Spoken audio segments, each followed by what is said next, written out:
Emily Lutke is awesome. She's starting a brand new program for us and coming in as a brand new teacher. Normally, I would not hire someone as a brand new teacher to begin a program. I just think it's hard enough figuring out what to do when you're just beginning. Okay, so today is a block day. So we will start out with a long art class. But she's astounding. What impressed us the most was her attitude is always about what students can do, not what they can't do. Then we'll go out to the grocery store. And as soon as they get back, they'll go to lunch. Right after lunch, job skills, a reading lesson, and they go to gym class at the very end of the day and pack up and go home. I just have so much admiration for this young teacher who just came in and took the bull by the horns. Here's our schedule for the day. The paraeducators get here around 7 o'clock. So you can just go to the fundamentals like you always do. And we wait for the bus. Good morning, Maya. Good morning, Mariella. Good morning, Marvin. School community-based students are students who have significant cognitive disabilities and sometimes physical disabilities as well. And they're not going to special centers.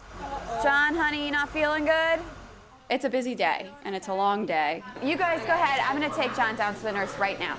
John, hon, okay, calm down. We got a problem up in the main lobby of a youngster getting sick. Let's go to the nurse, okay? Let's walk, buddy. And the nurse isn't here yet. Could somebody come and sit with him in the nurse's office? Okay. So, that's sometimes the way we start out our mornings. Hello, everybody. So the goal of the school community-based program is for the students to gain access to the general ed curriculum, mostly in reading, writing, and math. And then, of course, we have the community-based component so that when they get their certificate, then they can go on and be very functional adults. Do you need to walk to the nurse with me? One thing that happens with my students, they very much can set each other off. So for instance, when John came in and got sick right away, that will frequently result in other students feeling sick all of a sudden or being upset. It's very intense the first year. You have a new teacher who is managing quite a few things at one time. Show me where your hands are supposed to be, not on my head. That's right, Marvin, at your sides, let's go.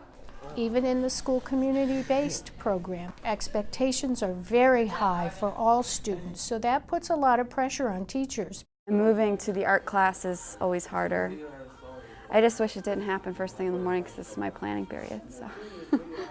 One of the things I always take great pride in with Blake students is how tolerant they are. They're very accepting, they're very tolerant. And the response I see from our kids is, okay, yeah, these are kids in our school. Yeah, they may be a little different, they may have some different needs, but you know, so what? That's cool. Thank you for turning around, okay? Yeah, he did. The rest of the day, no hugs, hon. Let's do high fives. Miss Lutke has those students 7 hours a day.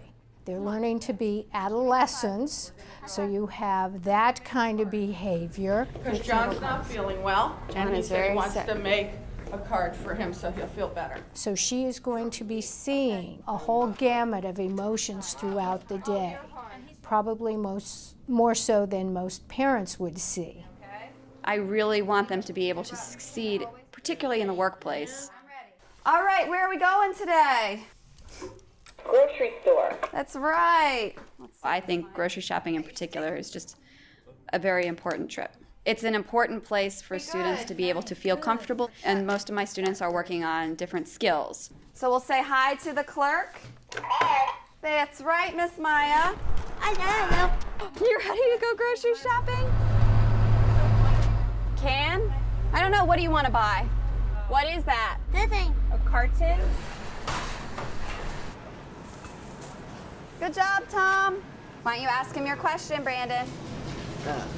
Where are Salt. 7. Go ahead.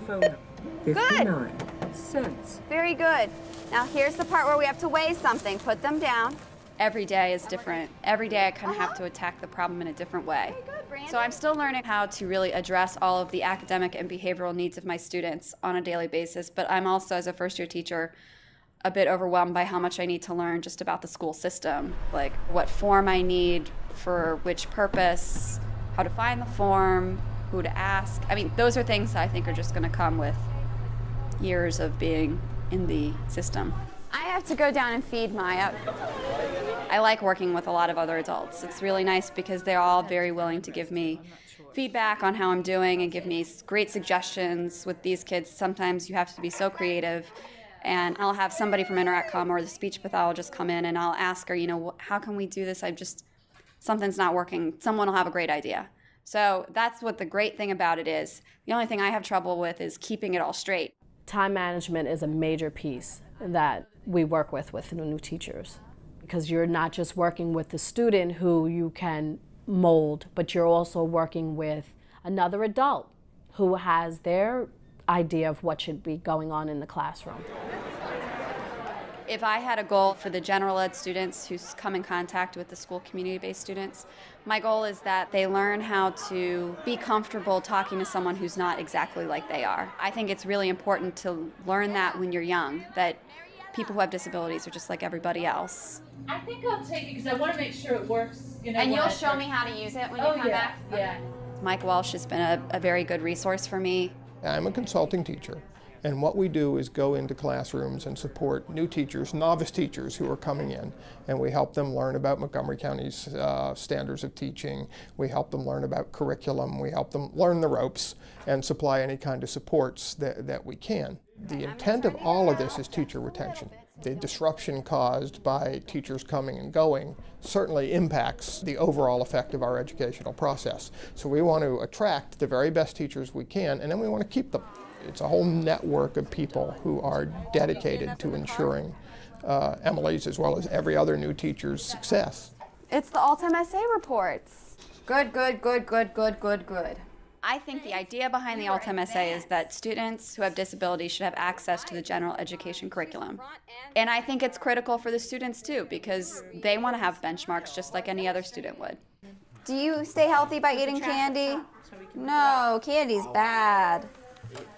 Where's exercise? It's very helpful that my principal and that the staff here is incredibly supportive of this brand new program. That's helped me tremendously. Okay, let's get a good stretch.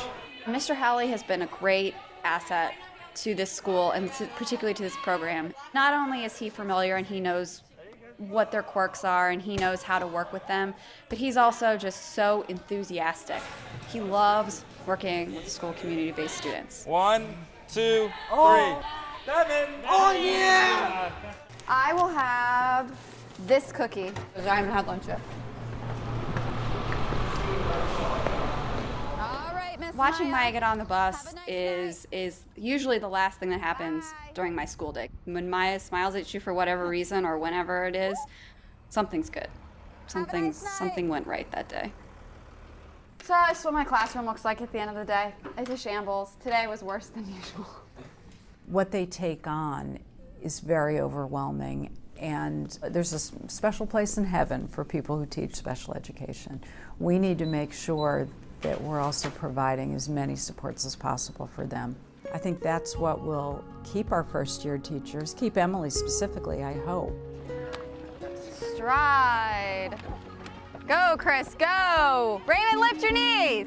When I come out here after class, I like to just, joke around with the kids, kind of get in a few laps of running and, just kind of forget about my day for at least 2 hours.